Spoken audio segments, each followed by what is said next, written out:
السلام علیکم ورحمۃ اللہ وبرکاتہ۔ بسم اللہ الرحمن الرحیم۔ الحمد للہ والصلاة والسلام علی رسول اللہ وعلی آلہ واصحابہ اجمعین۔ محترم سامعین کرام، کا موضوع ہے اسلامی شادی پارٹ نمبر 16 یعنی 16۔ آج کے درس میں ہم جہیز کے ٹاپک پر بات کریں گے۔ شادیوں میں جہاں بہت سارے رسم و رواج کو نبھایا جاتا ہے، لوگ بہت سارے رسموں میں رواجوں میں پھنسے پڑے ہیں۔ ان غلط رسم و رواج میں سے ایک جہیز بھی ہے۔ جہیز کیا ہے؟ لوگ اس حساب سے جہیز کو جانتے ہیں کہ لڑکی کی طرف سے بہت سارا سامان لڑکوں کو دیا جاتا ہے۔ لڑکی بہت سارا سامان لے کر کے آتی ہے لڑکے کے گھر، اس کو کہتے ہیں جہیز سماج کی زبان میں۔ لیکن جہیز کا اگر معنی اگر دیکھا جائے ڈکشنری کے اندر تو جہیز کا معنی ہوتا ہے کسی چیز کو تیار کرنا، کسی انسان کو تیار کرنا یا کسی سامان کو تیار کرنا۔ جیسا کہ حدیث کے اندر ہے، اللہ کے رسول صلی اللہ علیہ وسلم نے صفیہ رضی اللہ تعالیٰ عنہ سے جب شادی کی تھی سفر میں خیبر سے لوٹتے ہوئے مدینہ کی طرف، تو حدیث کے اندر یہ ہے جہزتھا لہو ام سلیم، کہ ام سلیم رضی اللہ تعالیٰ عنہ نے صفیہ رضی اللہ تعالیٰ عنہ کو تیار کیا رسول اللہ صلی اللہ علیہ وسلم کے لیے، کیونکہ نکاح ہو چکا تھا، اب رخصتی ہونی تھی۔ تو جہیز کا مطلب تیار کرنا ہوتا ہے، انسان ریڈی ہو، تیار ہو، اس کو کہتے ہیں جہیز۔ یہ جہیز کی شروعات کب ہوئی، کیسے ہوئی، کس نے کی؟ اس کی ہسٹری یہ ہے کہ ہندو دھرم کے اندر، ہندو سماج میں، بلکہ ہندو دھرم کے اندر بیٹیوں کو، لڑکیوں کو حصہ نہیں دیا جاتا ہے وراثت میں، پراپرٹی میں۔ صرف لڑکوں کو حصہ ملتا ہے، بس بیٹیوں کو، لڑکیوں کو حصہ ہندو دھرم میں نہیں ہے۔ تو ہندوؤں نے سوچا کہ جب بیٹیوں کو نہیں ملتا ہے کوئی حصہ پراپرٹی کے اندر ماں باپ کی جائیداد میں، تو چلو شادی کے وقت کچھ چیزیں دے دیتے ہیں، ایک خیرات کے طور پر، ایک مدد کے طور پر، کیونکہ اس کا حق تو ہے نہیں ہندو دھرم میں لڑکیوں کا، تو حق نہیں ہے تو بس خیرات سمجھ کے، صدقہ سمجھ کے دے دو کچھ لڑکیوں کو۔ تو اس طرح سے ہندوؤں کے اندر جہیز دینے کا رواج شروع ہوا، اب وہ لوگ آج تک دیتے آ رہے ہیں۔ اسی ہندوؤں کو دیکھ کر کے مسلمانوں نے بھی جہیز دینا اور لینا شروع کر دیا ہے، ورنہ اسلام میں جہیز نام کی کوئی چیز نہیں ہے۔ اسلام کے اندر جہیز کا تصور ہی نہیں ہے، نہ قرآن میں ذکر ہے، نہ حدیث کے اندر ذکر ہے۔ ہندوؤں نے شروع کیا، اس کو دیکھ کے مسلمان نے لیا ہے۔ اس لیے آج بھی اگر عرب ممالک میں دیکھیں، سعودی عربیہ یا قطر ہے یا امارات ہے، بحرین وغیرہ عرب ممالک میں، تو عرب ممالک میں آج بھی جہیز نہ لیتے ہیں نہ دیتے ہیں۔ جہیز کا آج بھی ہے تصور نہیں ہے۔ اللہ اکبر! آپ چاہے تو کسی سے پوچھ سکتے ہیں جو لوگ عرب ملکوں میں رہتے ہیں، بلکہ اگر کوئی ذکر کرتا ہے عربیوں سے کہ انڈیا کے اندر، پاکستان میں، بنگلہ دیش میں لڑکی کے گھر سے سامان آتا ہے، لڑکی سامان لے کر کے جاتی ہے لڑکے کے گھر، تو یہ لوگ تعجب کرتے ہیں اور سن کر کے حیرت میں پڑ جاتے ہیں کہ لڑکی سامان لے کر کے آئے گی، لڑکی کا ماں سامان دے کر کیوں؟ حیرت ہوتی ہے ان کو۔ تو یہ جہیز کا جو سسٹم ہے وہ صرف انڈیا، پاکستان، بنگلہ دیش کے اندر ہے بس۔ یہ کہاں سے آیا؟ ہندوؤں سے آیا۔ کیوں آیا؟ کیونکہ اس کے دھرم میں لڑکیوں کو وراثت میں حصہ نہیں دیا جاتا ہے، تو اس کی جگہ پر لوگوں نے جہیز دینا شروع کر دیا، پر اسلام میں جہیز نہیں ہے۔ اللہ کے رسول صلی اللہ علیہ وسلم نے شادیاں کی تو کسی بھی شادی میں آپ نے جہیز نہیں لیا، کچھ بھی نہیں لیا، نہ بستر، نہ بیڈ، نہ ٹیبل، نہ کرسی، نہ برتن، کچھ بھی نہیں لیا، کسی بھی شادی میں نہیں۔ عائشہ رضی اللہ تعالیٰ عنہ سے شادی ہوئی، ان کے والد ابوبکر صدیق رضی اللہ تعالیٰ عنہ ایک بزنس مین آدمی تھے، مالدار تھے، چاہتے تو دے سکتے تھے بہت کچھ، لیکن کچھ بھی نہیں دیا۔ اور رسول اللہ صلی اللہ علیہ وسلم نے کسی بھی شادی میں کچھ بھی نہیں لیا۔ اسی طرح نبی صلی اللہ علیہ وسلم نے اپنی بیٹیوں کو بھی کبھی بھی جہیز نہیں دیا، کسی بیٹی کو نہیں دیا۔ لیکن ایک غلط فہمی لوگوں میں ڈالی گئی اور ایک غلط چیز لوگوں میں پھیلائی گئی ہے کہ آپ صلی اللہ علیہ وسلم نے اپنی بیٹی فاطمہ رضی اللہ تعالیٰ عنہ کو جہیز دیا تھا۔ یہ بالکل غلط ہے۔ کیوں؟ وہ اس لیے کہ یہ بات تو صحیح ہے کہ شادی میں ان کو تکیہ، 2 تکیے چادر دیے گئے تھے اور پانی پینے کے لیے مشکیزہ دیا گیا تھا، پانی پینے کا برتن، چکی دیا گیا، یہ بات صحیح ہے۔ لیکن اس کا جواب کیا دیکھیں، نمبر 1 کہ علی رضی اللہ تعالیٰ عنہ نبی صلی اللہ علیہ وسلم کی سرپرستی میں تھے، یعنی انہی کے انڈر میں تھے، الگ سے ان کا کوئی گھر نہیں تھا، آپ صلی اللہ علیہ وسلم کے سرپرستی میں تھے، تو انہوں نے تیار کر کے دیا۔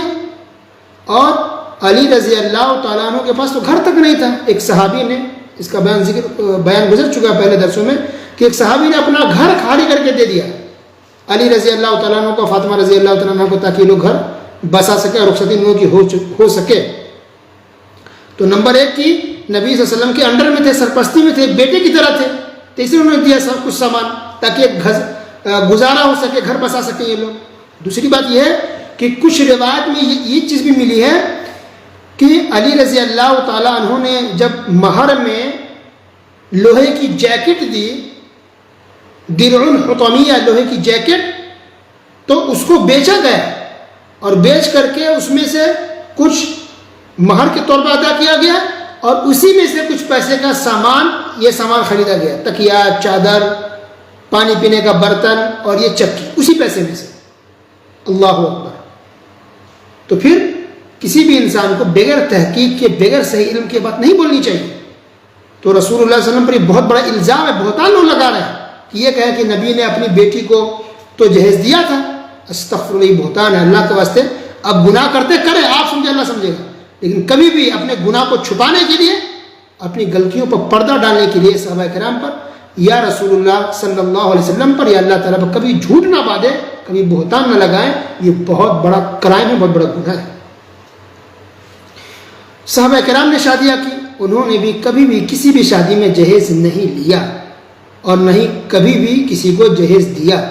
تو اس لیے میں کہہ رہا ہوں بار بار کہ جہیز کا تصور اسلام میں ہے ہی نہیں، کچھ بھی نہیں ہے، تھوڑا بھی نہیں۔ کچھ لوگ کہتے ہیں نا خوشی سے دے رہے، ہم نے تو مانگا نہیں تھا، انہوں نے خوشی سے دے دیا، بس رکھ لیے۔ یہ خوشی کیا چیز ہے؟ اگر آپ کو خوشی میں شراب پلائے تو پی لیں گے؟ نہیں۔ اگر خوشی میں آپ کو نشہ کرنے کے لیے دے دے، کر لیں گے؟ نہیں۔ تو جو غلط ہے وہ خوشی میں ہو یا غم میں ہو یا مجبوری میں ہو۔ تو جہیز کچھ بھی نہیں ہونا چاہیے، مطلب ایک بیڈ بھی آپ نہیں لے سکتے، نہ لے سکتے، بیڈ، کرسی، ٹیبل، کچھ بھی نہیں۔ نبی صلی اللہ علیہ وسلم نے شادی کی، صحابہ کرام نے شادی کی ہے، کسی نے بھی کچھ بھی نہیں لیا ہے شادی کے اندر اور نہ کچھ بھی دیا ہے۔ بس لڑکی جو کپڑا پہن کے جاتی تھی بس ہو گیا، ساتھ میں لڑکی کچھ بھی لے کر کے نہیں جاتی تھی، کوئی سامان نہیں۔ یہ تو لڑکوں کا کام ہے، لڑکوں کی ذمہ داری ہے، کو شادی کرے تو بیڈ خریدے، بستر کا انتظام کرے، خرید لے تو اچھی بات ہے، نہیں خرید جو پرانا ہے وہی استعمال کرے، کوئی ضروری نہیں نیا لینا، نیا بیڈ لگانا، پورے گھر کو سجانا، کوئی ضروری نہیں ہے۔ اب یہ بات یہ ہے کہ جب آپ نے سن لیا کہ صحابہ کرام میں سے کسی نے، رسول اللہ صلی اللہ علیہ وسلم نے کبھی بھی کسی بھی شادی میں نہ جہیز لیے اور نہ جہیز دیے، تصور ہی نہیں، یہ تو ہندوؤں نے شروع کیا، تو آخر یہ جہیز ہمارے سماج سے ختم کیوں نہیں ہو رہا ہے؟ کیا وجہ ہے؟ تو اس کی بہت ساری وجوہات ہیں۔ پہلی بات تو یہ ہے کہ زیادہ تر غلطی لڑکوں والوں کی ہے۔ لڑکا کے ماں باپ لالچی ہوتے ہیں، وہ ڈیمانڈ کرتے ہیں ہمیں جہیز چاہیے، ہم نے بیٹے کو پڑھایا، تربیت دی، خرچ کیا، پیسے دیے، لگائے اس کی زندگی میں، تو ہمیں جہیز چاہیے۔ تو اس کا جواب یہ ہے کہ آپ نے خرچ کیا، ٹھیک، آپ نے پڑھا اپنے بیٹے کو اور بہت سارا خرچ کیا ہے، تو کس پر خرچ کیا؟ اپنے بیٹے پر نا، پڑوسی کے بیٹے پر تو خرچ نہیں کیا آپ نے، تو کون سا احسان کر لیا؟ آپ باپ ہیں تو آپ کی ذمہ داری ہے خرچ کرنا، بچوں کو تربیت دینا، پڑھانا لکھانا، آپ نے کسی گھر کا نہیں کیا۔ تو کبھی بھی کسی کے ذہن میں اس طرح کی بات نہیں آنی چاہیے، یہ بیہودہ بات ہے۔ کوئی یہ کہے، ڈیمانڈ کرے کہ جہیز چاہیے کیونکہ ہم نے بیٹے کو پڑھایا ہے، استغفر اللہ۔ دوسری بات یہ ہے کہ لڑکا کے گھر والے تنگ کرتے ہیں، ٹارچر کرتے ہیں لڑکی کو سسرال میں، تم جہیز کم لائی ہو، تمہیں یہ نہیں ملا، تمہیں وہ نہیں ملا، تمہارے ماں باپ فقیر ہیں، غریب ہیں، تم کو یہ نہیں دیا گیا، تم کو وہ نہیں دیا، تم کیا لے کر کے آئی ہو۔ یہ ٹارچر کرتے ہیں، خاص کے ساس اور نند ٹارچر کرتی ہے لڑکی کو، استغفر اللہ۔ مجھے تعجب ہوتا ہے سن کر کے کہ ایک ساس ایک نند کیسے ٹارچر کرتی ہے، وہ بھی ایک عورت ہے، وہ بھی ایک لڑکی ہے، اور کیسے دوسری عورت کو ستا رہی ہے، تنگ کر رہی ہے، ٹارچر کر رہی ہے۔ اب کچھ شوہر بھی بدماش ہوتے ہیں، ورنہ ایسے کم ہوتے ہیں کہ شوہر پریشان کرے، کچھ ہوتے ہیں، لیکن زیادہ تر لڑکا کے گھر والے، ساس، نند یا دوسرے فیملی کے لوگ پریشان کرتے ہیں لڑکی کو۔ تو اس لیے ماں باپ مجبوری میں دے دیتے ہیں جہیز، کہ نہیں دیں گے تو بیٹی کو تنگ کیا جائے گا۔ اور بہت سے گھروں میں تو لڑکیوں کو جلا دیا گیا ہے. انا للہ و انا الیہ راجعون. انڈیا کے اندر یہ سچائی ہے، پیپر میں آئے، نیوز میں آئے، سچی خبر ہے کہ ہندوؤں میں تو جلاتے ہی ہیں بہت سی لڑکیوں کو جہیز کی وجہ سے، کچھ مسلم فیملی میں بھی لڑکی کو جلا دیا گیا. انا للہ و انا الیہ راجعون.